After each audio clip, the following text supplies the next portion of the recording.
সবাইকে এই চ্যানেলে স্বাগত।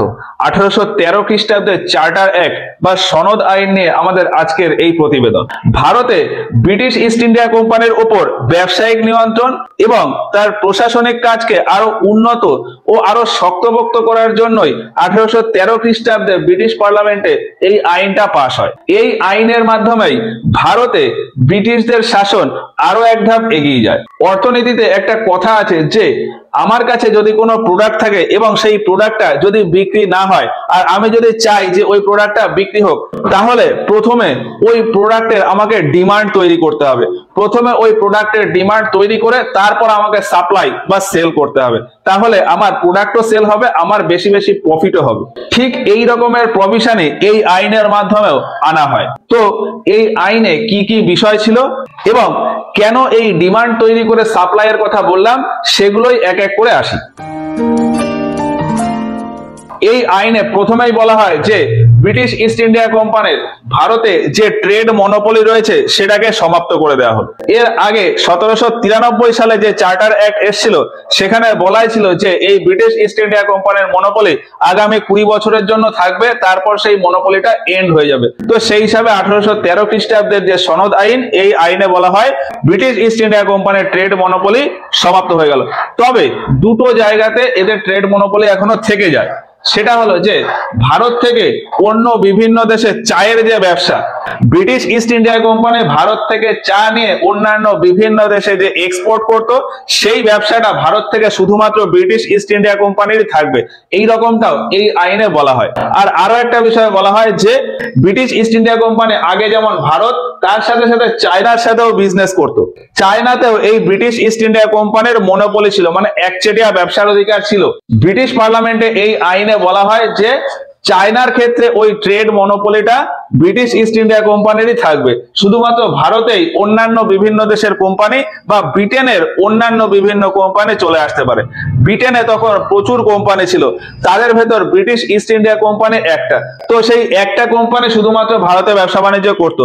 ব্রিটেনের অন্যান্য বিভিন্ন কোম্পানি ভারতে ব্যবসা বাণিজ্য করতে আসতে চাইতো, কিন্তু এই ইস্ট ইন্ডিয়া কোম্পানির মনোপলি থাকায় পার্লামেন্ট অন্যান্য কোনো কোম্পানিকে ভারতে আসতে দিত না। 1813 খ্রিস্টাব্দের এই মনোপলি সমাপ্ত হয়ে যাওয়ায় ব্রিটেনের অন্যান্য যে বিভিন্ন কোম্পানি ছিল তারা হুড়মুড় করে ভারতে চলে আসে তাদের ব্যবসা বাণিজ্য করার জন্য। আর এর পাশাপাশি ব্রিটেন ছাড়া অন্যান্য বিভিন্ন দেশের কোম্পানিও ভারতে চলে আসে। এবার এই ইস্ট ইন্ডিয়া কোম্পানির ট্রেড মনোপলি শেষ হয়ে যাওয়ায় অন্যান্য যে বিভিন্ন কোম্পানি তাদের যেমন খুব প্রফিট হয়ে যায়, সেই সাথে সাথে ভারতে যে সমস্ত দেশীয় কোম্পানি ছিল তাদের মার্কেট খুব ডাউন হয়ে যায়। ভারতে মোট যে সমস্ত প্রোডাক্ট তৈরি হতো তার কিছু কিছু জিনিস ব্রিটিশ ইস্ট ইন্ডিয়া কোম্পানি নিয়ে বাইরের দেশে ব্যবসা বাণিজ্য করত। এখন ওই বাকি জিনিসপত্রের জন্য বাইরের কোম্পানি যখন ভারতে চলে আসে, তখন অন্যান্য বিভিন্ন কোম্পানির ওই জিনিসেও ভারতের ডিমান্ড বেড়ে যায়। এই জন্য দেশীয় কোম্পানিগুলো লসে যেতে থাকে। এবার ট্রেড মনোপলি শেষ করে দিলেও ভারতে যে সমস্ত ব্রিটিশরা রয়েছে তাদেরকে বলা হতো যে তাদের শীর্ষে রয়েছে এই British east India company, British parliament কিন্তু নেই। এক কথায় ভারতের এই ব্রিটিশ এরিয়াগুলির শাসন ওই ব্রিটিশ ইস্ট ইন্ডিয়া কোম্পানির হাতেই রয়েছে। এই আইনে বলা হয় যে ব্রিটিশ ইস্ট ইন্ডিয়া কোম্পানির ভারতে এই শাসন আরো 20 বছরের জন্য এক্সটেন্ড করা হলো। এই আইনে আরো একটা পয়েন্ট বলা হয় যে এই ব্রিটিশ ইস্ট ইন্ডিয়া কোম্পানির যে শেয়ার হোল্ডাররা রয়েছে, সেই শেয়ার হোল্ডারদের এখন থেকে বার্ষিক প্রফিট দেওয়া হবে 10.5%। এর আগে মোটামুটি 1765 খ্রিস্টাব্দে যখন এলাহাবাদের সন্ধি হয়, তারপর যে দ্বৈত শাসন ব্যবস্থা চালু হয়, সেই দ্বৈত শাসন ব্যবস্থা চালু হওয়ার সময় কোম্পানির শেয়ার হোল্ডাররা বলেছিল যে আমাদেরকে 12.5% ডিভিডেন্ড দিতে হবে, মানে প্রতি বছর কোম্পানির যা লাভ হবে তার থেকে 12.5% আমাদেরকে দিতে হবে। এবং তারপর নর্মালি ওই 12.5% দেওয়া হতো ওই শেয়ার হোল্ডারদের।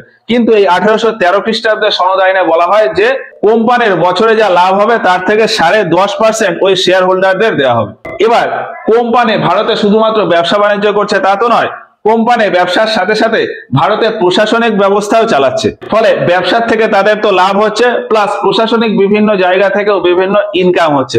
এবার বিভিন্ন জায়গা থেকে ইনকামের যে সোর্স ছিল, সেই ইনকামটা একটা অ্যাকাউন্টেই রাখা হতো, মানে কোম্পানির একটা অ্যাকাউন্টেই ওই সমস্ত জায়গা থেকে ইনকামটাকে রাখা হতো। এই সনদ আইনে বলা হয় যে দুটো সেপারেট অ্যাকাউন্ট থাকবে।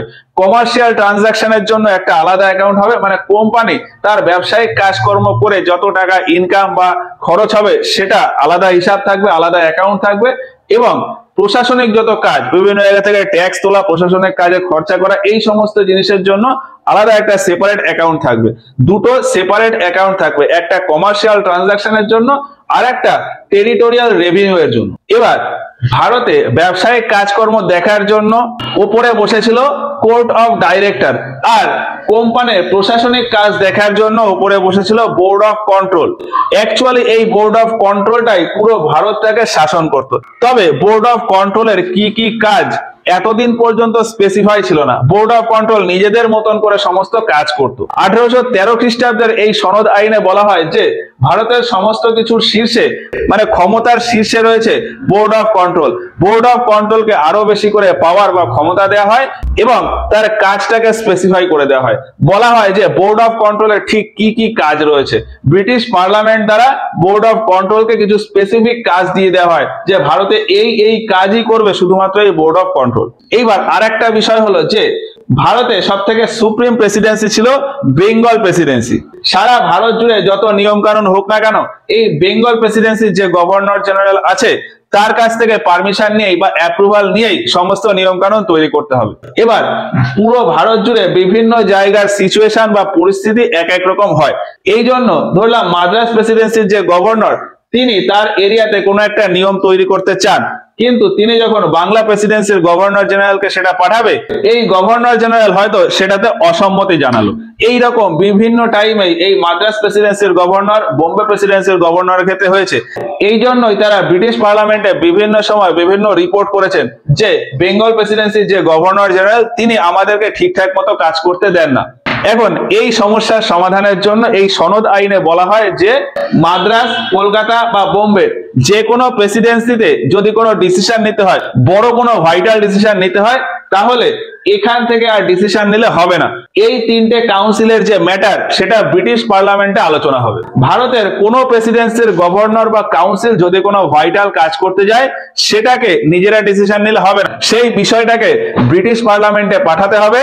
পার্লামেন্টে সেটা নিয়ে আলোচনা হবে। পার্লামেন্ট যদি ঠিক করে দেয় যে হ্যাঁ এই বিষয়টা, এই আইন তৈরি হোক, তারপর সেই আইনটা ভারতে এসে লাগু হবে। এই রকম প্রভিশন এই সনদ আইনে বলা হয়। এই আইনে আরো বলা হয় যে ভারতের ভেতরে লোকাল গভর্নমেন্ট গুলো নিজেদের মতন করে ট্যাক্স ইম্পোজ করতে পারে। মানে ব্রিটিশ পার্লামেন্টের লোকাল যে অথরিটি বিভিন্ন জায়গাতে রয়েছে, তারা চাইলে নিজেদের মতন করে ট্যাক্স লাগু করতে পারে তাদের এরিয়ার ভেতর। এবার এটা কেন? ধরলাম আমাদের এই উত্তর চব্বিশ পরগনা জেলার ভেতর একটা বড় মেলা অনুষ্ঠিত হবে, তাহলে ওই মেলাতে বিভিন্ন জায়গা থেকে ব্যবসায়ী আসবে, বিভিন্ন বেচা কেনা হবে, সেখান থেকে হয়তো আমি ট্যাক্স তুলতে চাই। তাহলে এবার সেখান থেকে ট্যাক্স তুলতে গেলে আমাকে বাংলার যে গভর্নর জেনারেল তার কাছ থেকে পারমিশন নিতে হবে। আগে এই রকম সিস্টেমটা হতো। এবার তার কাছ থেকে পারমিশন নিতে গিয়ে আবার পারমিশন আসতে অনেকটা সময় সাপেক্ষ ব্যাপার। ইভেন অনেক সময় গভর্নর জেনারেল সেই পারমিশন দিতেও না। এই সমস্যাটাকে কাটানোর জন্যই এই সনদ আইনে বলা হয় যে লোকাল যে অথরিটি রয়েছে সেই অথরিটি লোকাল জায়গা থেকে ট্যাক্স তুলতে পারে। এবার ট্যাক্স তো তুলতে পারে, এটা হলো। এবার ট্যাক্স তোলার ক্ষমতা যেমন রইলো, ঠিক সেইভাবে কেউ যদি ট্যাক্স দিতে মানা করে তাহলে তাকে পানিশমেন্ট বা শাস্তিও দিতে পারে। এবার কোম্পানির এরকম সুবিধা তো হলো, এর পাশাপাশি ব্রিটেনের যে সমস্ত নাগরিক তাদেরও অনেক সুবিধা হয়ে যায় ভারতের ক্ষেত্রে। মানে ওই যে বলেছিলাম যে 1800 খ্রিস্টাব্দ আসতে আসতে ভারতের বেশিরভাগ জায়গায় ব্রিটিশদের দখলে চলে আসে, যেগুলোকে বলা হতো ব্রিটিশ পজেশনস ইন ইন্ডিয়া। এখন ব্রিটিশদের দখলে যেহেতু এইখানে জায়গা রয়েছে, ফলে এই সনদ আইনে বলা হয় যে ব্রিটিশ লোকজন, মানে ব্রিটেনের যদি লোকজন যদি ভারতে এসে থাকতে চায় তাও থাকতে পারে, ভারতে এসে জমি কিনতে পারে। মানে কি বললাম, ব্রিটেনের নাগরিকরা চাইলে ভারতে এসে জমি জমা কিনতে পারে, সেখানে বসবাস শুরু করতে পারে। আর এই সময়ে গিয়েই ভারতে খ্রিস্টান ধর্মের ব্যাপকভাবে প্রচার শুরু হয়ে যায়। ব্রিটেনে যে সমস্ত খ্রিস্টান মিশনারিরা রয়েছে, মানে যারা ধর্ম প্রচার করেন, তাদেরকে অনুমতি দিয়ে দেওয়া হয় যে আপনারা ভারতে এসে খ্রিস্টান ধর্মের প্রচার করতে পারেন। আর খুব গুরুত্বপূর্ণ একটা প্রভিশন এই সনদ আইনে আনা হয়। বলা হয় যে ভারতে শিক্ষার উন্নতির জন্য প্রত্যেক বছর 1 লক্ষ টাকা করে ইনভেস্ট করা হবে। কি বললাম? ব্রিটিশ পার্লামেন্ট ভারতে শিক্ষার উন্নতির জন্য, শিক্ষার বিকাশের জন্য প্রত্যেক বছর 1 লক্ষ টাকা করে বরাদ্দ করলো বা 1 লক্ষ টাকা করে ইনভেস্ট করবে। এবার এই জায়গাটা আমরা যদি একটু ভাবনা চিন্তা করার চেষ্টা করি যে ব্রিটিশ পার্লামেন্ট কোম্পানির ব্যবসা বা প্রশাসনের জন্য এমনি তো ইনভেস্ট করছেই, তার সাথে সাথে শিক্ষার জন্য আলাদা করে কেন ইনভেস্ট করবে? এর পেছনে ব্রিটিশ গভর্নমেন্টের একটা দীর্ঘমেয়াদী পরিকল্পনা ছিল। ব্রিটিশ কোম্পানিগুলো তো ভারতে চলে এলো, ফলে ব্রিটিশ কোম্পানির প্রফিট নরমালি হচ্ছে। এবার সমস্ত কোম্পানি চায় যে আমার বেশি বেশি করে প্রফিট হোক। এখন কোম্পানির বেশি প্রফিট হবে কখন? যখন কোম্পানির প্রোডাক্ট সেল হবে। আর কোম্পানির প্রোডাক্ট তখনই সেল হবে যখন ওই প্রোডাক্টের ডিমান্ড থাকবে। এখন ভারতীয় বাজারে ইংরেজ পণ্যের ডিমান্ড মোটামুটি রয়েছে, ওই প্রোডাক্টের ডিমান্ড আরো যাতে বাড়ানো যায় তার জন্যই এই পদক্ষেপটা নেওয়া। পার্লামেন্ট যদি ভারতে প্রত্যেক বছর 1 লক্ষ টাকা করে ইনভেস্ট করে, যদিও অর্থের পরিমাণটা হয়তো খুব কম ছিল, তবু ইনিশিয়ালি এই ইনভেস্টমেন্টটা অনেক। পার্লামেন্ট যদি ভারতে ওই 1 লক্ষ টাকা ইনভেস্ট করে, সেই ইনভেস্টমেন্টটা কোথায় যাবে? শিক্ষার ক্ষেত্রে। এবার শিক্ষা বলতে কেমন টাইপের শিক্ষা হবে? পার্লামেন্ট যখন শিক্ষাতে ইনভেস্ট করছে, সেক্ষেত্রে পার্লামেন্ট চাইবে যে আমার দেশে যে রকমের শিক্ষা ব্যবস্থা রয়েছে সেই রকম শিক্ষা ব্যবস্থা ভারতেও হোক। তার মানে ভারতে ওয়েস্টার্ন এডুকেশনটাকে আরো ইমপ্রুভ করার জন্য এই 1 লাখ টাকার ইনভেস্টমেন্ট। এবার ভারতে এই ওয়েস্টার্ন এডুকেশন সিস্টেমে যারা এডুকেটেড হবে, তারা ওই ওয়েস্টার্ন কালচারই ফলো করবে। এবার ওয়েস্টার্ন কালচার ফলো করতে গেলে ওয়েস্টার্ন প্রোডাক্ট ইউজ করতে হবে, ওয়েস্টার্ন প্রোডাক্ট ইউজ করতে গেলে ওয়েস্টার্ন কোম্পানি থেকেই সেই প্রোডাক্টটা কিনতে হবে। ফলে ওয়েস্টার্ন কোম্পানিগুলোর সেই প্রোডাক্ট সেল হবে, ফলে কোম্পানির প্রফিট হবে। ব্রিটিশ পার্লামেন্ট ইনডাইরেক্টলি ভারতে ওয়েস্টার্ন এডুকেশন আর ওয়েস্টার্ন কালচার দিয়ে ভারতের মানুষজনকে ইনভলভ করে ফেলছে। ভারতের মানুষজন ওই ওয়েস্টার্ন কালচারের দিকে বা ওই ওয়েস্টার্ন প্রোডাক্টের দিকে আরো বেশি করে ইন্টারেস্ট পাচ্ছে। ফলে ওই সমস্ত কোম্পানির প্রোডাক্ট আরো বেশি বিক্রি হচ্ছে। আলটিমেটলি গিয়ে যেটা হচ্ছে সেটা হলো ওই কোম্পানির বেশি বেশি করে প্রফিট। তো ব্রিটিশ কোম্পানিগুলো ইনডাইরেক্টলি ব্রিটিশ পার্লামেন্টকে দিয়ে ভারতে ওই ব্রিটিশ পণ্যের ডিমান্ড তৈরি করে নিল, এবং কিছুটা সময় পরে গিয়ে ওই সমস্ত ব্রিটিশ পণ্য ভারতের মার্কেটে আরো বেশি বেশি করে বিক্রি শুরু হলো। অর্থনীতিতে জিনিসপত্র সেল করার এটাই হলো টেকনিক। তো আশা করি এই পুরো ব্যাপারটা বোঝা গেল। এই চার্টার একটা পাস হয় 1813 খ্রিস্টাব্দের 22শে জুলাই। তখন ভারতে বাংলার গভর্নর জেনারেল ছিল মিন্টো প্রথম। এর মোটামুটি 2-3 মাস পরে গিয়ে মিন্টো প্রথম ভারত থেকে রিজাইন দিয়ে দেয় এবং রডন হেস্টিংসকে বাংলার গভর্নর জেনারেল হিসাবে ভারতে পাঠানো হয়। এই যে চার্টার অ্যাক্ট, এটার আরো প্রপার ইমপ্লিমেন্টেশনের জন্য। তো এরপর হেস্টিংস এসে কিভাবে কি করলো সেটা নিয়ে আমরা এর পরের ক্লাসে গিয়ে আলোচনা করব। তো আজকের মতো ক্লাসটা এই পর্যন্তই। ভিডিওটা ভালো লাগলে একটা লাইক করো। এই ভিডিওগুলো সম্পর্কে তোমাদের মতামত আমাদেরকে কমেন্ট বক্সে জানিও। কোনো ভিডিওতে যদি কোনো কনফিউশন বা ডাউট থাকে সেগুলো আমাদেরকে কমেন্ট বক্সে জানাতে পারো। আজকের মতো এখানেই শেষ করছি, দেখা হচ্ছে এর পরের ক্লাসে গিয়ে। আর চাইলে এর স্ক্রিনশট নিয়ে নিতে পারো।